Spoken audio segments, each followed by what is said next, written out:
Yung book of Luke chapter 11. Asahin natin.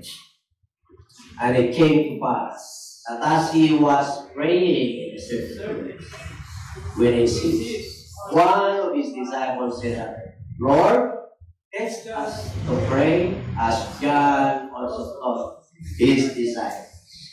Ito po, kayo po yung makakapun.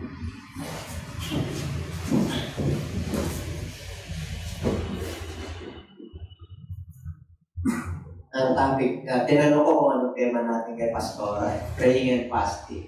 Para naging common na. No? Pero matindi po yan pag tayo in-apply na po natin sa buhay po natin yan.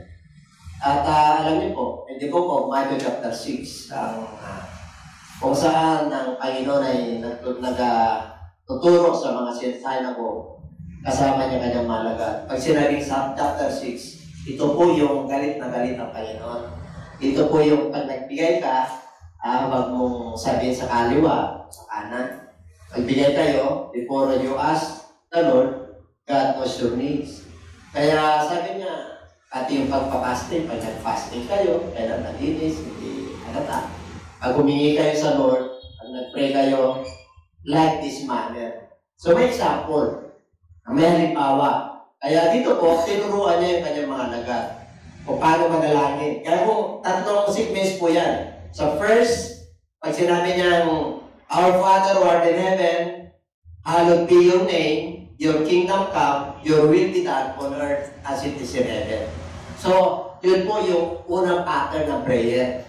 Kailangan you must worship Him in spirit and in truth. You must please God. Para sa Kanya lahat yun. Sabihin mo lahat sa Kanya. Yung karangalan niya.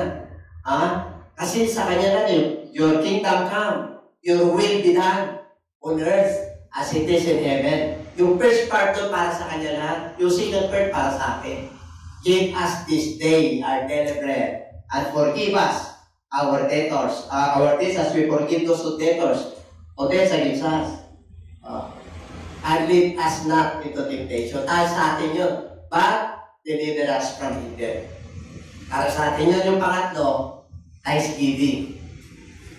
And yours is the kingdom and the power and the glory forever. Okay? Simple, pero mahirap gawin. Amen? So, tatandaan po natin, yan ang itinuro ng ating Panginoon. The pattern of prayer. Tinalakay ko po yan sa General Bible Study. Maraming views natin kasi lampas pala. O sino yung father na tinutukoy niya ron. Kasi akala nila, nung si Jesus Christ ay nagturo, naiwan yung ama. Hindi nila alam. Yung father na tinutukoy niya, yun yung tinatawag na Godhead. Yung pagka-Diyos. Kaya nung siya po ay nagtuturo, siya po ay human. 100% man ang Diyos, ang ating Panginoon, at 100% God. Pag sinabi niya na ang Panginoong Diyos ay higit sa akin, ang ibig kong sabihin ng nagsasalita, yung kanyang human nature, hindi yung divine nature. Kaya maraming nalilito. Okay? Kaya ang akala nila, tatlo ang Diyos. Hindi po, isa lang ang Diyos. Ang Diyos mismo, wala siyang ibang kilala ang Diyos. There is no other God besides me. Kaya yung iba, nilalagyan nila ng Diyos katabi ni Kristo sa trono. Isang kanan, isang kaliwa, siya yung nasa gitna. Hindi nila alam ang Diyos Espiritu. Wala nakakakita at wala nakakilala sa Diyos. Si Jesus Christ lang. Kaya sabi niya, ako yung buhay, ako yung katotohanan, ako yung, I am the way, the truth, and the life, and no one can get to the Father but by me. Kaya pag tumawag ka sa Diyos, siya na yun. Pag sinabi mong ama ko, ama ko, ama ko, kilala mo yung nakaupo sa trono, Espiritu na si Kristo. At pagpalit niya rito, hindi na siya sa sapsapan, diyan na lang sa ulap. Meron tayong piking yan sa clouds habang nagkakaroon ng tatangan dito. Amen? Biblical po yung sinabi ko, there is a certain case. Okay? At kukunin tayo ng Lord na agawin tayo ng Diyos. Kaya huwag kang mag-alala. Okay? Kaya mananampalataya, huwag kayong palisa sa pandemic na ito. Pinagtulutan ng Diyos yan para lumabas ang ating tunay na pananampalataya. Okay? Kaya, huwag kayong nakiano sa puntong ito. Kaya dito po, my subject or title is the blessings from United Prayer. Mga pagpapala ng Diyos sa pamagitan po ng pag-iisang panalangin. Okay, United Prayer. At yan ang nais ng ating Panginoon.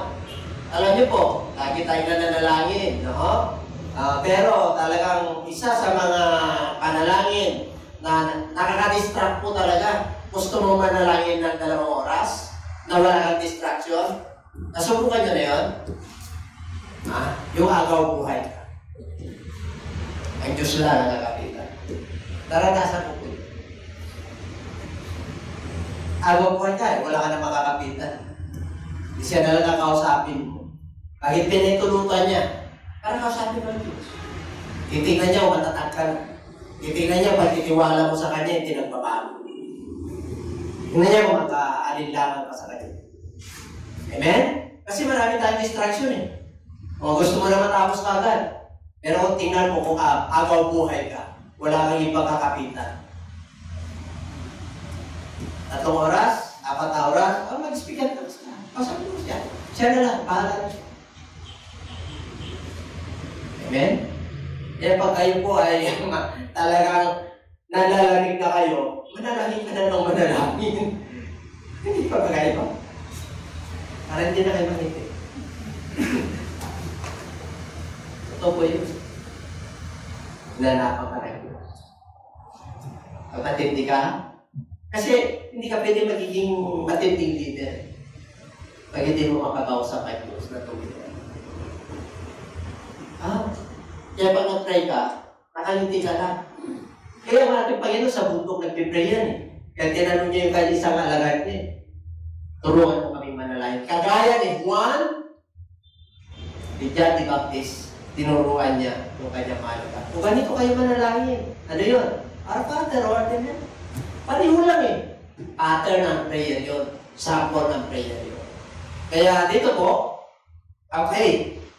At tatalakayin po natin yung mga blessings para sa United Prayer. Alam ko po na pati mo panalangin, may intense na panalangin, meron talagang mabigat, meron talagang kailangan matindi yung problema mo sa pera, talagang mayroon ng kakatok sa iyo at may pulis pa. Siguro tindi na panalangin po, no? Di ba? Ito panalangin mo pag may pulis na. Hindi, totoo yun. Oo. Iba panalangin mo pag may warrant o baris ka. Iba. Sabi ko sa inyo, iba panalangin mo pagka matindi ang karamdaman mo. Iba panalangin mo rin, lalo na labas mo, nandiyan nakikita mo. Oh.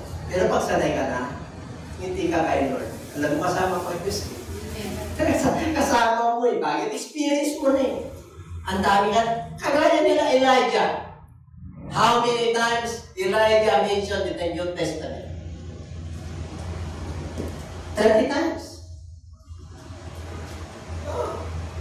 30 times. Sa New Testament, si Job once lang sa book of James chapter 5. Tungkol kay Job, mga propeta na nagtyaga at nagtiis ng kanilang mga panalangin.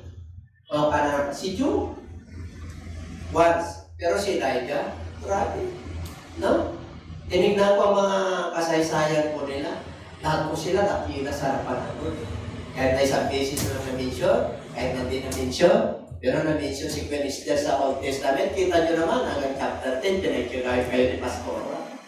Para malaman nyo na yung kasaysayan ni Queen Esther, di ba, Pastora?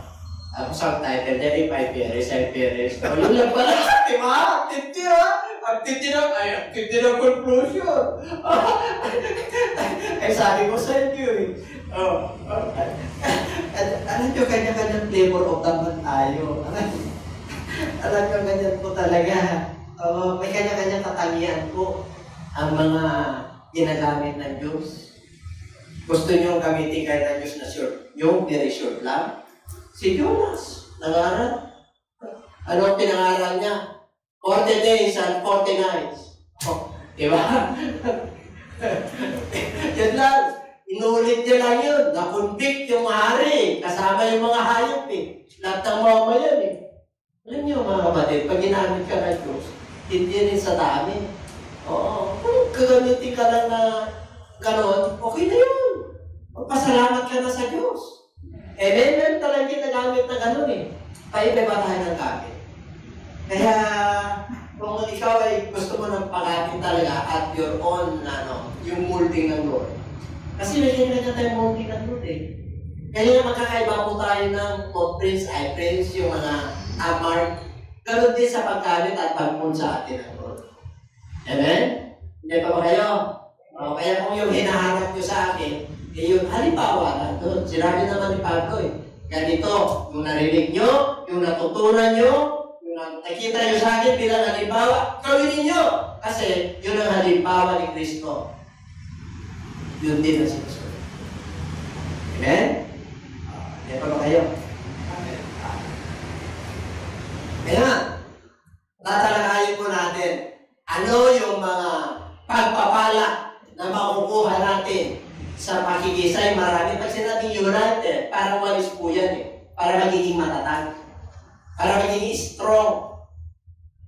Yung more strength, yung ating prayer and fasting. Yung sinabi kanina ni Pastora, narinig ko eh.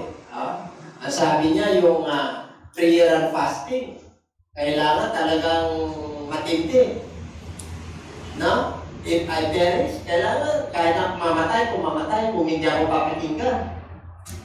Kaya kayo, mag-fasting kayo dyan. Ako rin, mag-fasting din dito. Amen? Okay? Kaya kailangan yung fasting natin na ito, marami tayong makukuha. So, titingnan po natin. The spirit of prayer is given. What are the benefits of united in prayer? The blessings. Ito po yung mga benepisyo po na makukuha natin. Number 1, the spirit of prayer is given. Okay. Ang pananalangin, the spirit of prayer is given. Ibig sabihin, lumalalim. Likewise, the spirit also help our infirmities. Ito po yung nakakatulong. No? Kasi hindi po tayo maayos na manalangin minsan. Likewise, the Spirit also help our infirmities. For we know not what we should pray for as we ought, but He, Spirit Himself, maketh intercession for us with groanings which cannot be uttered. So number 1, the Spirit of prayer. Alam niyo po, pag tayo po ay may mabibigat na problema, tinitimpang ng Lord yung ating spirito. Kaya tingnan nyo, pag mabigat ang problema mo, talagang meron kang tinatawag na contrite spirit, talagang talagang luluha ka, maramdaman mo yung desire mo sa puso mo na talagang maramdaman mo siya para gagaan. Kaya pinapahintulutan ng Diyos yung mga pagsubok natin minsan na mabibigat. Para tayo po, para yung ating spirit of prayer ay lalalim pa, pagiging matibay pa. Kaya kung may mabigat na pagsubok, hindi ka binigyan ng Diyos na mabigat na pagsubok na hindi mo kaya. Amen? Para manampalataya ka, para manalangin ka, okay? Upang sa magkaganon, maramdaman ng Diyos kung ano yung timbang at bigat na nararamdaman mo. Yung nararanasan mo sa iyong buhay. Bakit karamdaman? Pera, kabuhayan, emosyon. Kasi dumarating talaga depression ng isang tao. Dumarating po yan, lahat po yan. Tinignan ko po mga kasaysayan, meron talaga spirit of depression. Pag may problema, kahit na mag-sweetheart, pag nag-aaway po sila, di ba? Kahit lalo na mag-asawa, lalo na yung mga ngayon, yung mga napapakrap. Tingnan niyo yung sinabi kanina ni Brother Ricky o si Brother Rizal. At yung tuliro o Diyos, tinatay niya yung pamilya niya, tapos ang tatagol, tinatay niya kanyang sarili. Pag wala ka sa Lord, tuliro ka, blackout. Pero hinanapan ka ng Lord, pag mananampalataya ka, yung timbang at bigat, pakinggan natin ang Diyos. The spirit of prayer, Romans chapter 8, verse 26. Likewise, okay, ito na. Number 2. Lumalim na ba yun? Kung parang kulang pa ng bigat ng natin. Manggagawa ng Diyos. Alala ko yung mga Pasko. Tapos, ano ba yung pag-pray ko, ay, lahat na mga kumatin dito, lumatindas. Hinanap ko yung mga buhay nila Pastor Alice, yung kasama nila kanina. Uy, may nidagdag. Merong kabataan. Yung anak ni brother to, Albert. Ay, ako, kompleto kami ng ministry, ha. Tapos, dumating pa. Ay, yung mga taga-makataran. Ako, unti-unti. Uy, dumating. Alam ko yung bato ni Timbre. Alam ko kung sino hali dumating. Alam ko yung pangalawang huli. Hindi naman nakakaya. Pero alam ko. Amen? Bakit ko alam? Ito pa kayo eh. Ang pastor ay kilala niya ang kanyang mga tupa. Hinanapan tayo ng panalangin. With Christ, yung Holy Spirit na pag wala ka na may pag-pray, yung Holy Spirit, yung Espiritu ng Diyos mismo, mag-grow ka na, mabibigil mo yung presence ng Lord, iiyak ka na lang. Kahit na ilang oras ka dyan, mga tao, mga saints ay pakakita sa'yo ng Lord sa mukha nila. Mukha nila sa'yo pakakita ng Diyos. Isang pakakita ng Diyos. Lupot para sa uyot. Kumay. Kapakita ng Diyos sa'yo eh. Again, may Espiritong tumutulong para mag-intercede. Number 2. The love of the brethren is intensified. Ang pag-ibig ng mga mananampalataya. Pag meron tayong pagkakaisa, lalong strong. To make intense. To make more stronger. Kasi naging intensified. Lumalalim, lumalakas. Now I beseech you, brethren, for the Lord Jesus Christ's sake and for the love of the Spirit, that ye strive together with me in your prayers to God for me. Ang sabi ni Apostol Pablo sa Romans, ipinamamanig ko sa inyo mga kapatid, sa pamagitan ng ating Panginoong Hesus, alang-alang sa Kanya, yung pag-ibig ng Espiritu, yung Holy Spirit. Ang sabi niya, kailangan you strive together. Ano ba yung strive?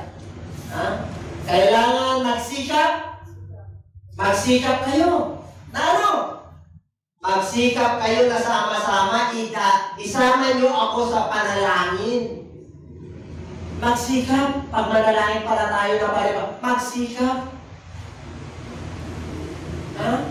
Kailangan maramdaman mo na tayo po ay nagkakaisa. Mararamdaman mo na pag nag-pray tayo ng isa rito, grabe, intensified talaga. Parang bomba. Amen? Parang nuclear yan baka mamaya pag nag-pray tayo, nandito na sa kisame. Bakit? May power in the air. Pumipigil ang demonyo. Hindi tumatagos sa trono ng Diyos. Pagka-united, yung mga pag-ibig sa ating mga kapatiran, mararamdaman mo yun. Kaya, number 3. The unity of the church is intensified. Magiging sa pagkakaisa natin sa iglesia. Okay, kanina, pagkakaisa. The love of the brethren, yung pag-ibig, ma-intensify. Pangalawa, the unity of the church is intensified. Romans 12:16-18, be of the same mind one toward another, mind not high things. Huwag kayong palalo, but condescend to men of low estate. Magpakumbaba kayo, be not wise in your own conceit. Huwag kayong magaling sa inyong sarili. Recompense to no man ever for evil, provide things honest in the sight of all men. Huwag kayong gaganti sa masama. Provide things honest, maging tapat kayo sa lahat ng tao. Transparent yan. For it possible. As much as lieth in you, live peaceably with all men. Hanggat maaari, makipagpayapa tayo sa lahat. Bakit? Church of God ka na eh. Mahilig pa rin sa away. Mahilig pa rin sa debate. Sabi na ng Bible, huwag kayong magkikipag-debate. Huwag niyong pagtatalunan ng salita ng Diyos. Kaya yung mga preacher, nagtatapunan na lang ng puti. O sino magaling? Alam niyo, mas maganda tahimik ka at magpakababa ka. Ang Diyos ang magaling dito. And everybody say, may pinangaral pala ako dyan eh. Yung 2020, be honest. Decided na sa lahat ng tao. Kaya sabi niya sa Book of James eh. Di ba? Kung no, no. Kung yes, yes. Sinabi rin niya sa Book of Matthew sa Gospel ng ating Panginoon. If it be possible, hanggat maaari, tayo ay mabuhay ng may kapayapaan. Tingnan mo ngayon katabi ko kapayapa. Di ba? Dapat payapa tayo kahit na pandemya. Bakit itong pandemya na to? Kagaya ni Pastor Alex, may blessing. Blessing din ako. Alam niyo kung ano? Yung faith, faith is strengthened.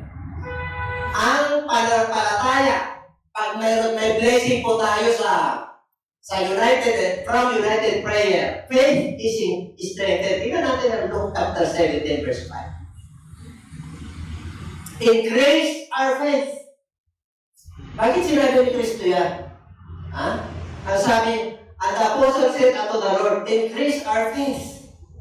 Alam niyo po, sa chapter 17, 4, 3, 4, and 5. Ito po, nung dumaan ang ating Panginoon, kinurse niya yung fig tree. Nalala niyo yun? Nalala niyo yun? Kinurse niya eh. Ikinabukasan. Ilanta na. Ilanta na. Yung ko kung yan na kwento. Pero yun eh. Ngayon, nakita nila. Sabi ng kanyang malaga, dagdagan niyo ang aming pananampalataya. Bakit dadagdagan? Kasi po natuyot eh. Natuyot eh. Yung pagkasabi niya, inanapan niya kasi ng bunga na hindi panahon eh. Kaya bakit dadagdagan ang pananampalataya? Ito yata yung issue ng forgiveness of sins. Kasi, ang hirap kasi, na ilang beses nang babalik-balik. Kung pala sa ito eh, tulungan mo kami na dagdagan ng aming pananampalataya. Kasi, ang sabi ng Panginoon, ang tinutukoy ka, yung forgiveness. Kaya sabi nila, increase our faith. Bakit? Sabi ng ating Panginoon, kung yung kapatid mo, nagkasala sa iyo ng 7 beses, lumapit sa iyo ng 7 beses, patawarin mo. Kaya ba? 7 beses? Hintayin mo pa? Baka isa rin, di mo na mapatawad eh. Baka pangalawa, wala na eh. Baka pangatlo, lalo na eh. Baka pang-apat, kumukulo na yung dugo mo eh. Baka mo naman ang aking salita, may enlightened po siya. Kaya kahit kayo pag may mga anak ko, kahit kayo mga pastor, nag-iingat ko ako. Pinag-pray, hindi ako perfect. Ang tabi na lang ako kamalita. Kasi iba na po eh. Pag yung sa Lord, iba na. Kaya nag-pray ka, kahit na yung patay, parang mag-isip. Iba na kayo eh. Amen? Yan pa ba kayo? Gusto nyo maranasan nyo? Yung nakikita yung patay, parang isip. Nag-pumukul kayo lang. Kasi naranasan ko rin. Natingan ako. Nabuha.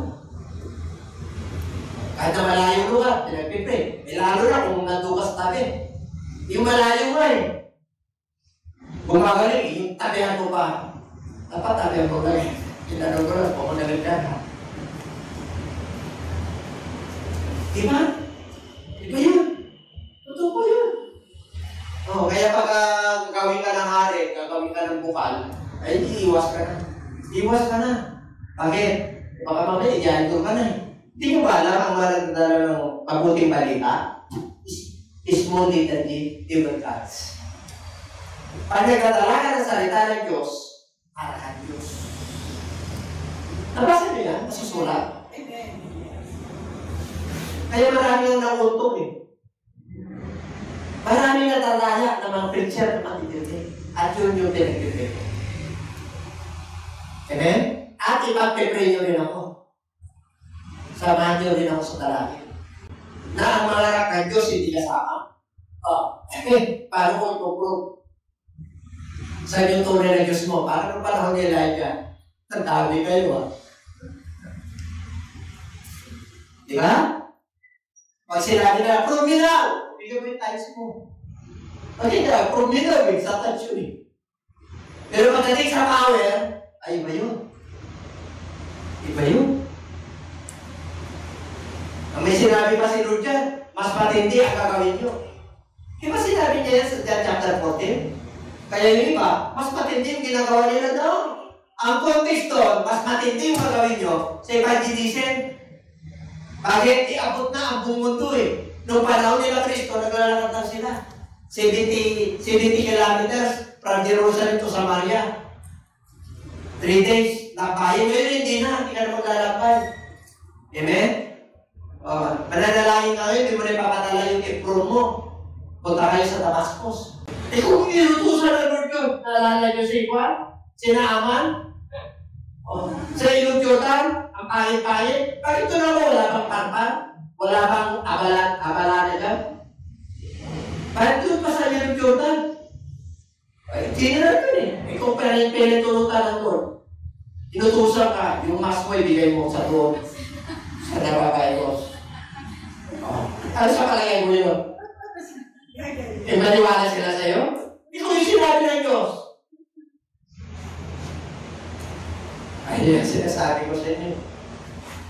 Diba ang way ng Lord?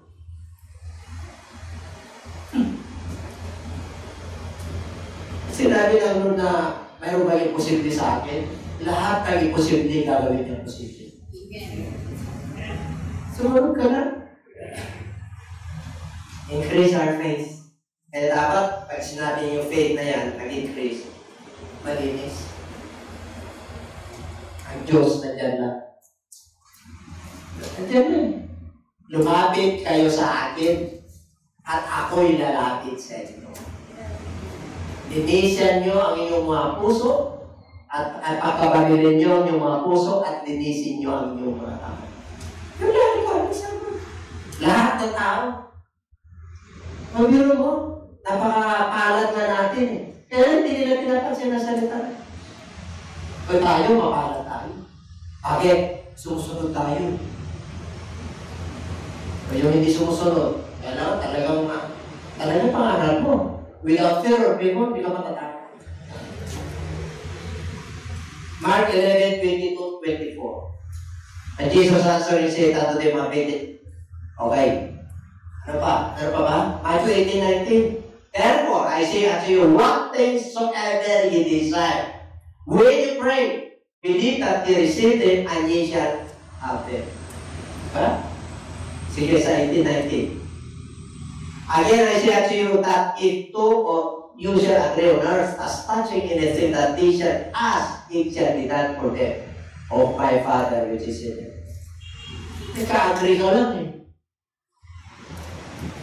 Panalo ka na. Wala kayo mag-asawa, one-place kayo. Mag-agree lang kayo. Masarap kayo mabuhay. Ang sarap. Buhay ng pandemya, sarap. Nagpayapa ka.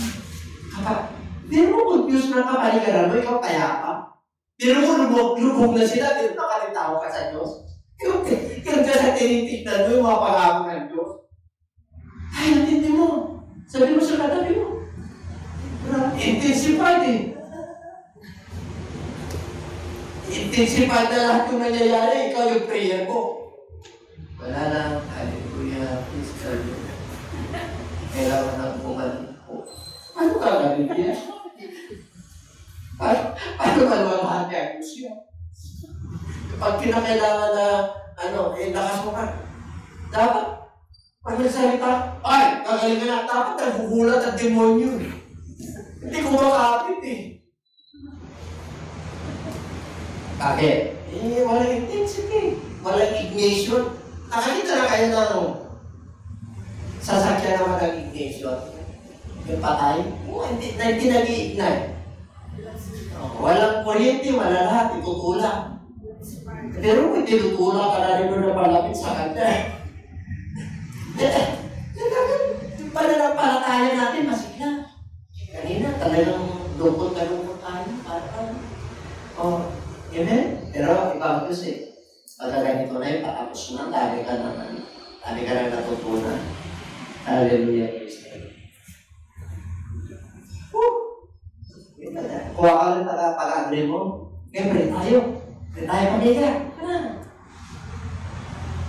Yung ating pastor, yung ating kapatid, yung ating mahal sa buhay, yung mga mananampalataya. Dapat ka na. Kuha ka lang pag-agree mo, tingnan mo. Lahat that ito of you shall agree on earth. Ano mang bagay, touching anything that he shall ask, it shall be done. For them of my Father which is in heaven. Titingin ka talagang Diyos na masalanan. Number 6. Ano pa? 5. Spiritual power is multiplied. Multiplication yan. Pero mo yung spiritual power pag nagkaroon ka ng pagkakaisa, united prayer, and there are blessings from united in prayer. Beginning from the baptism of John on the same day that he was taken up from us, as one be ordained to be a witness with us of his resurrection. Pero mo, yun o, ay tinalaga bilang witnesses, yun yung kanilang dala-dala, yun yung kanilang kalakasan na mangarap. Yun ang matindi nila. Tingnan mo yung spiritual power multiplied. Sa book of Acts, mayroon ito ba yung nag-aaral si Acts chapter 12 pala yun. Anyway, Deuteronomy chapter 12 verse 30. Deuteronomy chapter 12 verse 30. Take heed to thyself that thou be not snared by following them after that they be destroyed. From before them and that thou inquire not after their gods, saying, how did this nation serve their gods? Even so will I do likewise. Ito po si Moses na pinagdidiligan siya ng ating Panginoon. Na huwag kang makinig sa kanila kasi baka masisino ka. Baka ikaw ay mapupuksa. Ano ba ginawa ng Diyos ninyo sa inyo? Huwag nyo silang tularan. How did this nation serve their gods? Even so will I do likewise. So ibig po sabihin, dito po yung paglilingkod nila sa ating Panginoon, kilala nila yung Diyos nila, yung pananampalataya nila, yung pananalangin nila, kaya yung spiritual power is multiplied, nadaragdagan po yan. Okay? So, ilan lang po yun? 2, 4, 5. But pray. Ano na yung papanalangin natin? Pagibasa. But pray.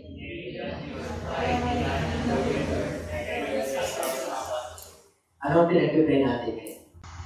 Amen? Kadalasan, pinag-pray natin, yes. Sickness, sakit, posposin tayo ng Holy Spirit with glories. Sabi naman, pag tingnan mo ako kung bakit chapter 14, ganito kayo manalangin, yung chapter 6, pero si Jesus Christ, ganito kayo manalangin, na sana huwag kayong tatna na winter flight, yung taglamig. Ito ang panalangin ninyo.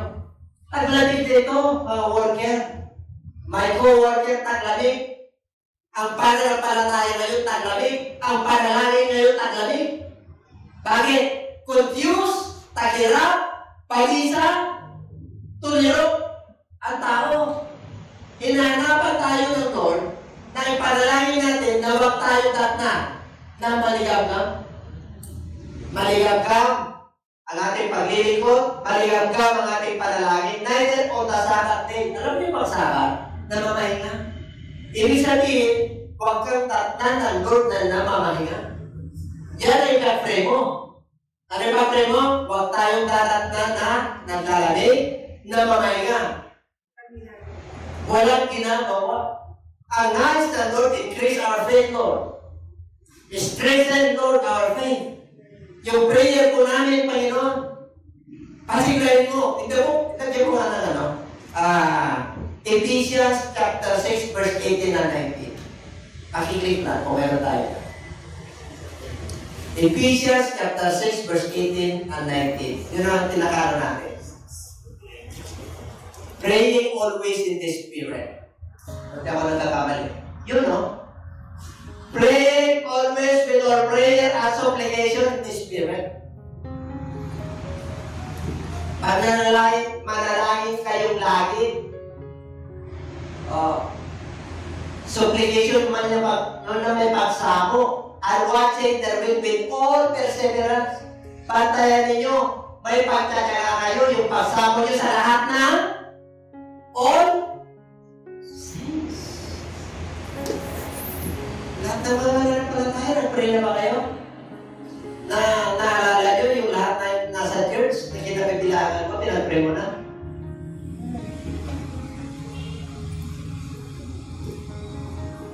Diba? Kaya nalulungkot ano, pag hindi mo kilala yung tupad. Magpastor ka?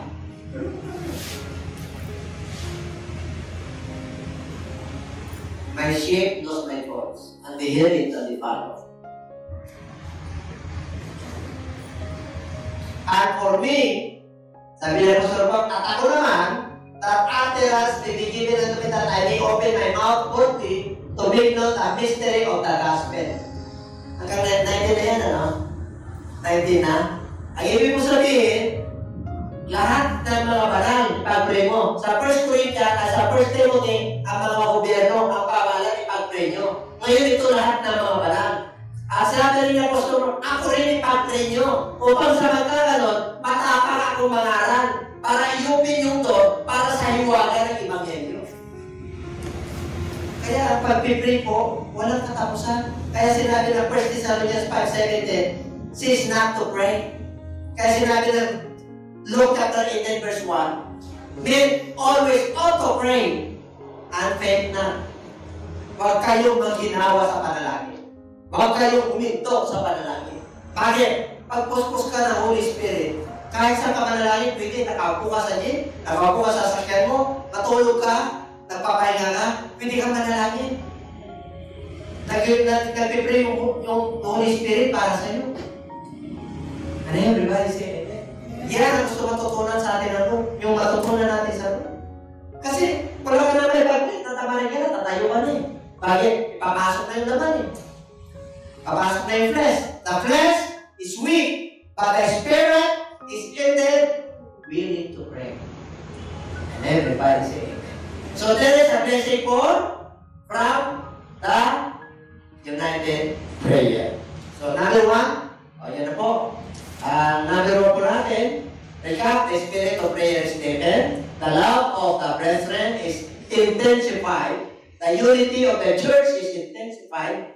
Faith is strengthened. And spiritual power is multiplied. Magbigay na po ang halimbawa ng prayer. Si Jude, nagpipray lagi para sa kanya. Hindi sila respect. Tinetulutan ng Diyos. Ang panahon niya. Pero ngayon, nasa Grace na tayo. Tapos na si Jude. Grace na po, huwag na kayo magdala. Hindi mo na masaranasan yung example nito. Kasi, tinapos na ni Cristo sa cross ng Kalbaryo. And everybody say, matitindi sila. Sila niya. Tindi. Nung nagkaroon po ng transfiguration, sino kasama ni Lord? Si Moses, si Elijah, at saka si Jesus Christ. Sino kasama niya sa bundok? Si John, si James, at saka si Peter, si John, at saka si James. Sino pinatay ni Juan? King Herod? Pero ano dyan eh, hindi ko na na-explain kasi hahaba. Si James pinatay niya. Kaya nakulong dyan si Juan. Pero nangarap ko sila. Sila sa paper, pinapatay ni King Herod yun. Habang nag-orator si King Herod doon, pinatay na nauud yun.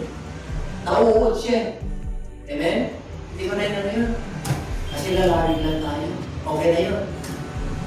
Kasi alam ko, baka mamaya maraming checkpoint yan. Yan pa ba kayo? Hindi mo pwedeng imakalan mo namin eh. Kalingkod ka ng Lord, dito ka lang. Sabihin mo talaga ito po. Sila kasi, ilang beses na nahuli mo sa Maynila. Oh. Pero mo, that is your provision. Karating kayo ito. Amen? Mga umusap ninyo, ipag-pray yung mga nanunumpa sa inyo. Magandang gabi po sa inyong lahat, sa lahat po ng aming mga viewers at taga-subaybay po ng ating programa dito po sa JCLGAA. Maraming salamat po sa walang sawa ninyong pagsubaybay sa ating programa na napapanood po natin tuwing Friday and Sunday po sa ganap na ikapito at ikawalo ng gabi. Naway patuloy po tayo sa suporta sa gawain ng Panginoon at patuloy po natin ipag-pray na ang pagpapala po ng Diyos ay patuloy na lalaganap po, lalo na po ang pagpalaganap sa mabuting balita ng kaligtasan. At sa gabing ito, mga kapatid, nais lamang po namin kayong anyayahan na kayo po ay tumanggap sa ating Panginoon. Sapagkat sa huling panahon po, marami po ang tatawag sa Panginoon at sasabihin ng Lord na hindi ko kayo kilala. Bakit? Sapagkat wala po kayong relasyon ng tama sa Panginoon. Kung nais niyo po na kayo po'y kilalanin ng Panginoon, tanggapin niyo po siya ng maluwag sa inyong kalooban bilang Panginoon at tagapagligtas. At sa gabi ito, tayo po ay mananalangin ng pagtanggap at nawa ibukas po natin ang ating mga puso't kaisipan na tanggapin po ang ating Panginoon bilang Savior and Lord. Kaya tayo po ay mananalangin at sumunod po kayo sa maikling panalangin ng pagtanggap sa Panginoon. Bigyan po natin ang ating mga mata, taas po natin ang ating dalawang kamay, at sumunod po kayo sa panalangin ng pagtanggap. Ama banal na makapangyarihan sa lahat, aming Diyos na buhay, maraming salamat po sa oras na ito. Tinatanggap kita sa aking buhay. Patawarin mo po ako sa lahat ng aking pagkakasala na nagawa laban sa iyong harapan. Patawarin mo po ako, linisin mo po ako, at gawin mo po akong karapat-dapat na maging anak mo. At sa oras na ito, tinatanggap kita bilang Panginoon at sariling tagapagligtas ng aking buhay. Tinatanggap kita bilang kaisa-isang Diyos. Pagharian mo po ako mula ngayon hanggang sa iyong pagbabalik. Tulutan mo po na ako po ay makasunod sa iyong layunin at plano sa aking buhay. Salamat po sa kapatawaran at kaligtasan na aking natamo. Ito po ang aking samot na langin sa iyong dakilang pangalan, sa pangalan mo po, Panginoong Hesus. Amen. Ang tinanggap po natin ay ang ating Panginoong Hesus at nawa hindi po doon nagtatapos ang ating pagtanggap. Kailangan makilala po natin ang totoong Diyos, ang totoong nag-iisa at makapangyarihang Ama na sinasabi po sa Biblia na siya po ay inamatay, inilibing at nabuhay na magmuli. Yun po yung mabuting balita na ating pong tinanggap sa Panginoon. Ulitin ko po na siya po ay namatay, inilibing at nabuhay na magmuli. Tayo po bilang mga tao, kailangan maranasan po natin itong mabuting balita ng ating Panginoon. Kaya nga po mabuting balita, ito po ay may dulot na kapakinabangan, hindi lamang po sa buhay na ito, kundi sa buhay na darating. Sa pagkamatay po ng ating Panginoon, yung ginawa po nating pagsisisi, yung pagtanggap po natin sa ating Lord bilang Savior and Lord, yun po ay nagsisimbolo po ng kamatayan ng ating Panginoong Hesus. Yan po ay matatagpuan po sa 1 Corinthians 15:1-4, na sinasabi doon na siya po ay namatay, inilibing at nabuhay na magmuli. Tayo naman po ay gaganap sa mga bagay na ito bilang pagtanggap at pagkilala po sa mabuting balita ng ating Panginoon. Ano po yung ating gagawin? Na tayo po ay magsisisi, kailangan tayo po mabautismo sa pangalan ng ating Panginoong Hesus sa ikapagpapatawad sa ating mga kasalanan at tayo po ay tatanggap ng Holy Spirit.